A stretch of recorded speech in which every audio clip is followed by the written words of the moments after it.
If you want to extend your growing season past the traditional spring and summer time frame by using a cold frame, this video is for you.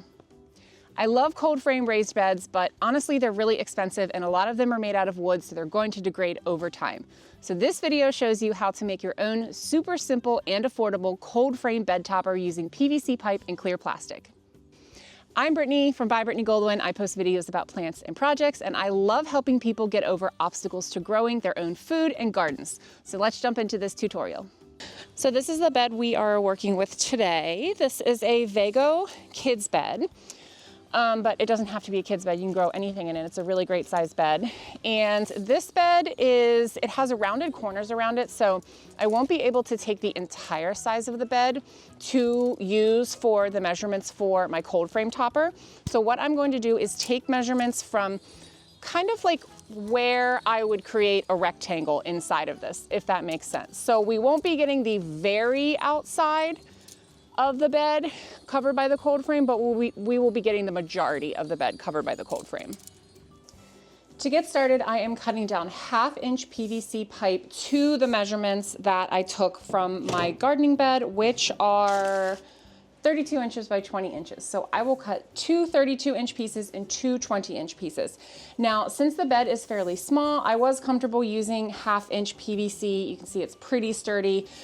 If you are going for a larger bed, you may need to add in more supports or use a thicker PVC that may start to bow if the bed is too long, but I went with the cheapest. And I'm just using a pipe cutter here, which we have had forever. It's one of those things that I'm like, why do we have this? And then once every 2 years, I definitely need it. So it is a useful tool. I just don't use it that often.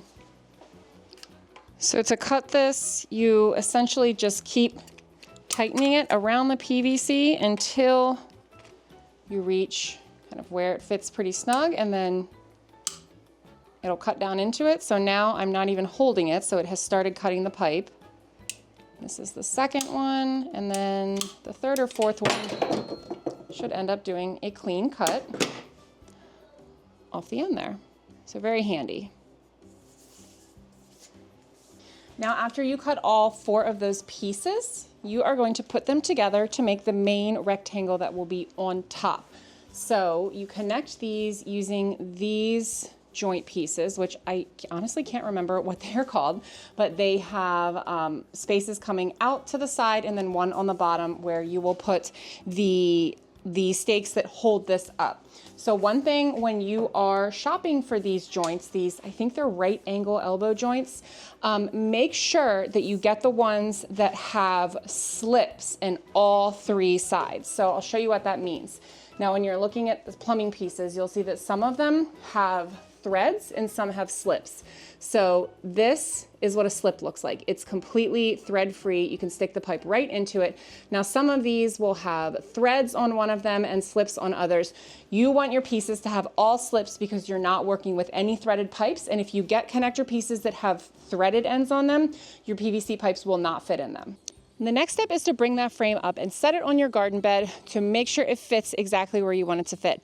Now, you can see that mine is a little bit too big for the bed, so the edges come over a little bit here. And I want those bottoms to be able to go down into the raised bed soil. So I'm going to take this back downstairs and cut about 1 inch off of each of these pipes to see if that makes it so it fits snug inside of the bed here. And now we are close enough that I am confident once I put the stakes in the bottom to go down into the soil, this will be a great fit.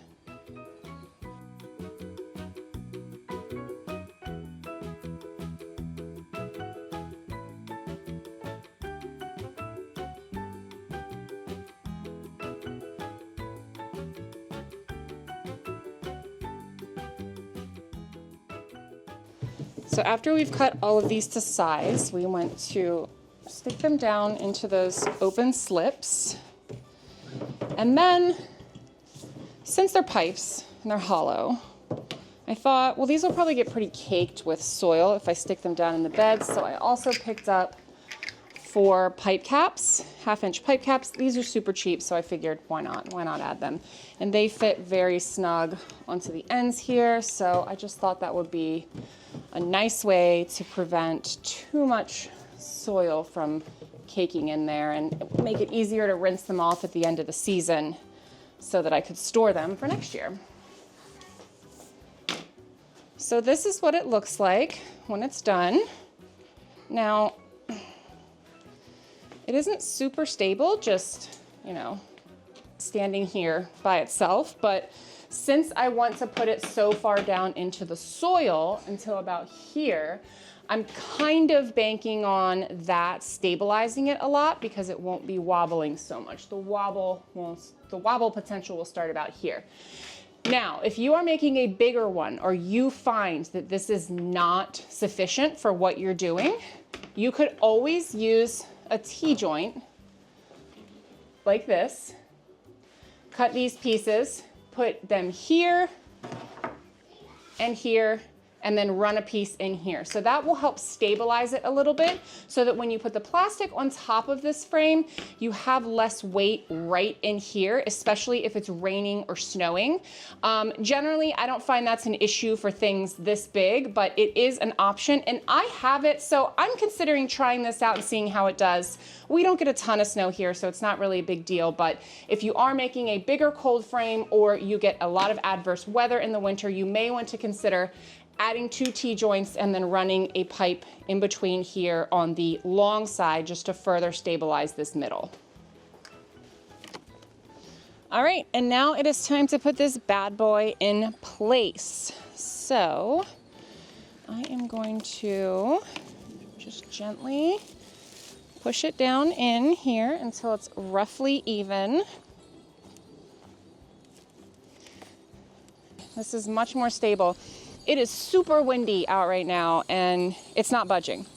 So what we're gonna do now is add plastic on top of it to create the insulation and the greenhouse effect that we're looking for with our cold frame. Now for the actual process of turning this frame into a cold frame, all you need is a piece of plastic. So traditionally I have used the big sheets of Project Source, which is the Lowe's store brand, plastic for my low tunnels, which are essentially just cold frames too, except using a different mechanism.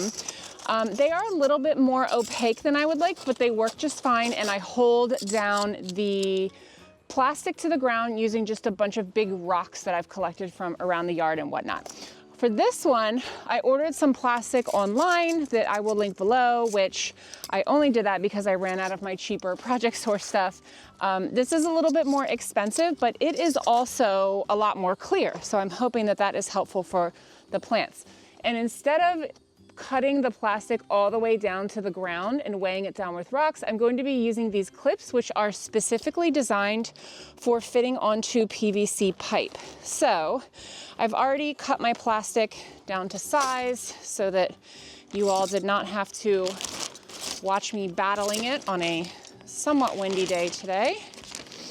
So what I'm going to do is I'm going to start on the back here, get it in place, and put this clip on.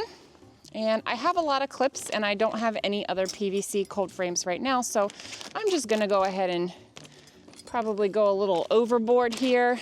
So I clipped it to the top of the frame, and then I'm also going to come down to the side of the bed and use clips to clip it in place there as well.